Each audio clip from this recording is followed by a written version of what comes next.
Hi everyone, welcome back to my video.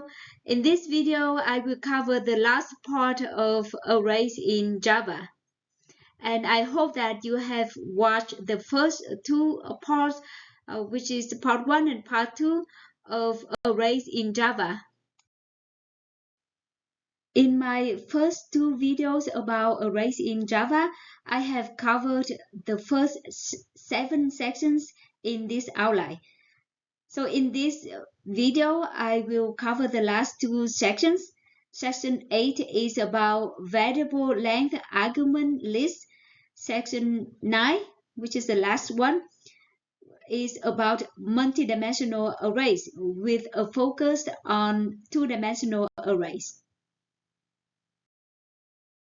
Variable length argument list is another feature that makes use of arrays. With variable length argument list, you can create methods that receive an unspecified number of arguments of the same type. To specify a variable length argument list, you need to place an ellipsis, which is denoted by 3 dots, after a type in a method's parameter list.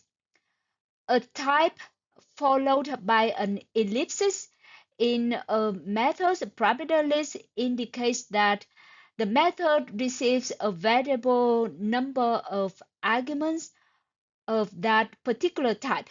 For example, in the header of my method, we place an ellipsis after type double of the second parameter named y. This indicates that y is a variable length argument list of type double. Java treats the variable length argument list as an array whose elements are of the same type. So in this example, parameter y is treated as an array of element type double. Note that you can only specify one variable length argument list in a method, and the variable length argument list must be the last parameter in a parameter list. The ellipsis together with its type and the parameter name must be placed at the end of the parameter list. For example, in a method that takes 3 parameters x, y, and z, if you specify the second parameter y as a variable length argument list, then you will get an error because the variable length argument list is not the last parameter.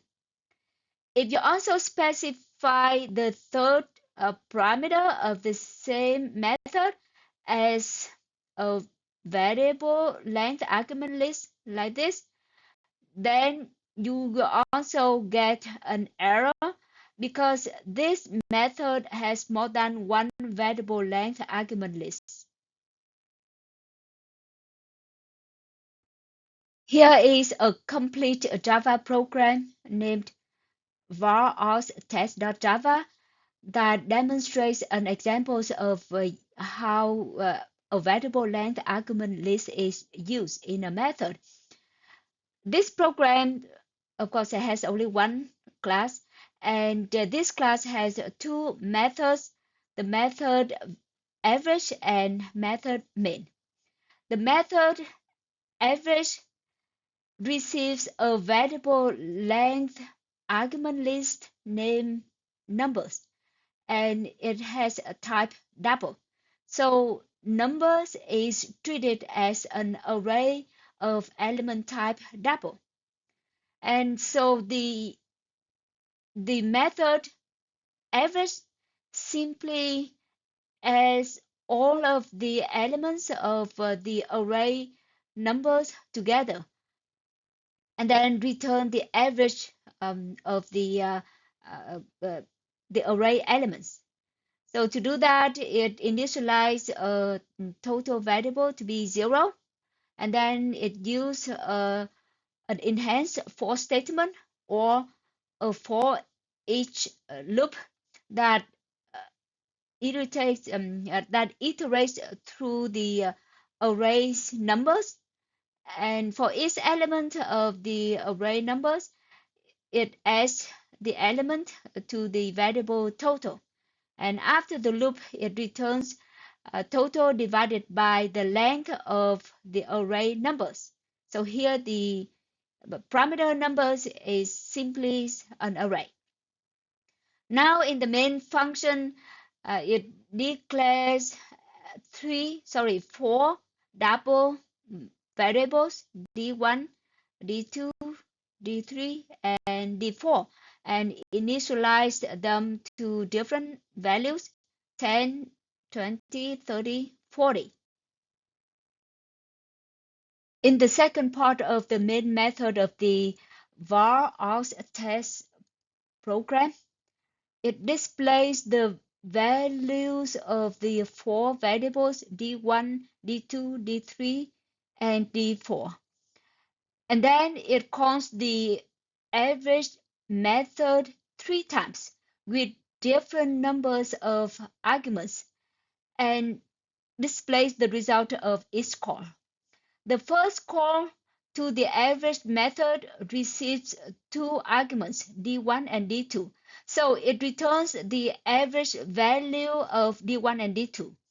The second call receives three arguments, d1, d2, and d3. So it returns the average value of d1, d2, and d3. The last call receives four arguments, d1, d2, d3, and d4. So it returns the average value of those four numbers. This example demonstrates that with a variable length argument list, you can pass any number of arguments of the same type to a method. Now let's move on to multidimensional arrays, which is the last section about arrays. Everything about arrays we have learned so far is one-dimensional arrays. That is, the arrays whose elements are arranged in one dimension and are specified by only one index. But in many applications, sometimes we need to represent data in a table format where the data are arranged in rows and columns. The representation of such a table is a two-dimensional array. The elements in a 2D array are specified by two indexes, one for the row and one for the column. Multidimensional arrays can have more than two dimensions, and the number of indexes to specify array elements equals the number of dimensions. Java does not support multi-dimensional arrays directly, but it allows you to use one-dimensional arrays whose elements are arrays of one or more dimensions, thus achieving the same effect. In particular, a two-dimensional array is treated as an array of one-dimensional array, and a three-dimensional array is treated as array of two-dimensional arrays, and so on. In this video, we will be focusing on two-dimensional or 2D arrays only. And once you know how to deal with two-dimensional arrays, you will be able to deal with arrays of higher dimensions. A two-dimensional array with n rows and n columns is called an n by n array. This figure illustrates a two-dimensional array named A with three rows and four columns. That is a 3 by 4 array. So array A is treated as one-dimensional array of length 3, in which each element A0, A1, and A2 is a one-dimensional array of length 4. So A0 represents row 1, row 0, and A1 represents rows with index 1, and A2 represents rows with index 2. Each element in a two-dimensional array is specified by its row index and column index, as in A2, 1. Each index is placed in a pair of left and right square brackets, and of course the array name must be placed before the row index. For example, in the expression A21 here, A is the array name, 2 is the row index, and 1 is the column index. This expression specifies the element at row of index 2 and column of index 1. Note that the row indexes and column indexes both start from 0, as in the one-dimensional arrays. So in an m by n array, the valid row indexes are from 0 to n minus 1, and the valid column indexes are from 0 to n minus 1. To create a two-dimensional array of n rows and n columns, you can use this array creation expression. First, you specify the element type, such as int, followed by two pairs of left and right square brackets. Then you specify the array name and then the equal size. The right-hand side of the equal sign is the new expression, which starts with the keyword new, then the element type, followed by the two pairs of left and right square brackets with m in the first pair and n in the second pair. For example, this expression creates a two-dimensional array named B with 3 rows and 4 columns. Note that you can also use variables to specify array dimensions, because the new operator creates arrays at execution time, not at compile time. This array uh, creation expression is used to create two-dimensional arrays in which every row has the same number of columns. A two-dimensional array in which each row has a different number of columns can be created as follows. First, we create the rows by specifying only the number of rows and leaving the number of columns blank in the declaration of the array variable. Then use the new operator to create the columns for each row. For example, here we create B as a one-dimensional array of length 2, whose elements are one-dimensional arrays of different lengths. So B is a 2D array. The first row, represented by the element B0, is an array of 5 int values, so it has 5 columns. The second row, represented by element B1, is an array of 3 int values, so it has three columns. As in one-dimensional array, the elements of a multi-dimensional array are initialized with default values when the array object is created with the new operator. To initialize the elements of a 2D array with non-default values, you can use nested array initializers in the array declaration, as in this example. This statement declares an initialized array B as a 2 by 3 array of int elements, in which the first row has values 1, 2, 3, and the second row has values 4, 5, 6. In nested array initializers for a 2D array, the initializer values are grouped by rows in braces.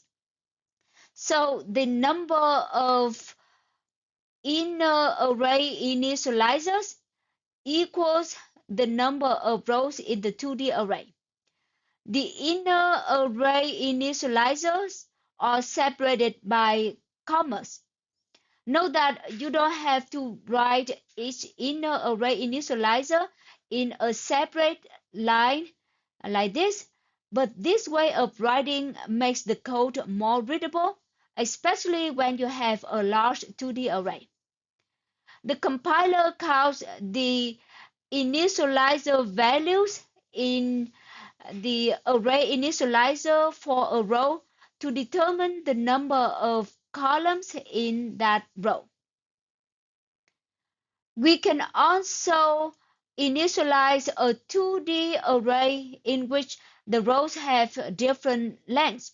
For example, here we initialize the 2D array B with two rows, where the first row represented by B0 has 5 columns with the 5 values 1, 2, 3, 7, 8. And the second row represented by B1 has 3 columns with the values 4, 5, 6. This program named initarray.java demonstrates initializing two-dimensional arrays with array initializers and using nested for loops to traverse the arrays. That is, manipulate every element of each array. The class initArray of this program has two methods, method main and method output array. In the method main, it first declares and initialize two 2D arrays named array1 and array2. Array1 is a 2 by 3 array. Array2 has 3 rows with different lengths. The first row has 2 columns, the second row has 1 column, and the third row has 3 columns. Then the method main calls the output array method twice, passing array1 and array2 as the argument in each call. These method calls will display the elements of the array arguments. Here is the definition of the output array method in the initArray program. It takes a 2D array as the array argument. The two pairs of square brackets after a type indicates a 2D array parameter.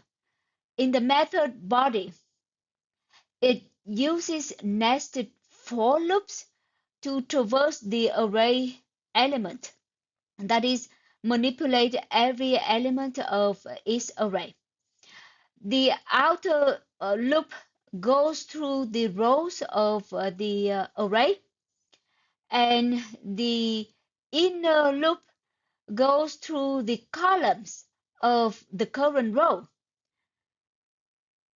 The inner loop prints out all elements of the current rows in the same line of text.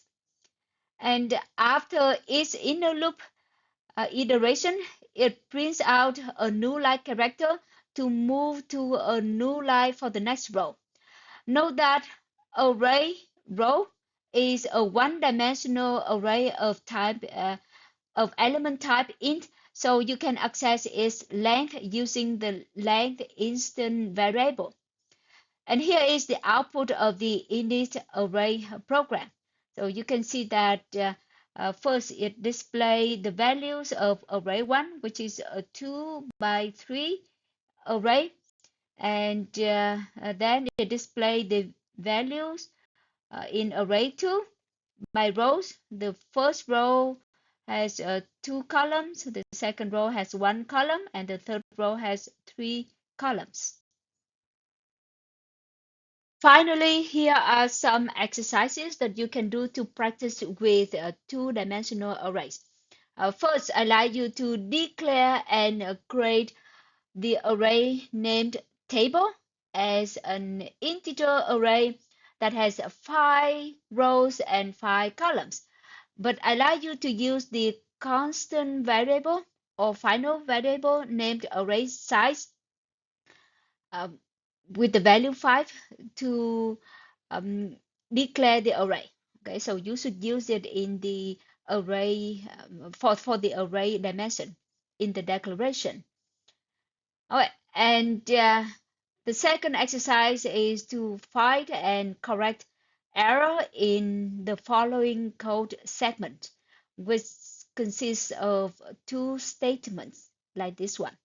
Right, so you need to find uh, any syntax error in um, in this one. Okay, so that's all about arrays in Java that I like to cover. And I hope that you understand most of it. And I also hope that you take time to practice. The more you practice, the easier it is to remember all of the syntax of Java.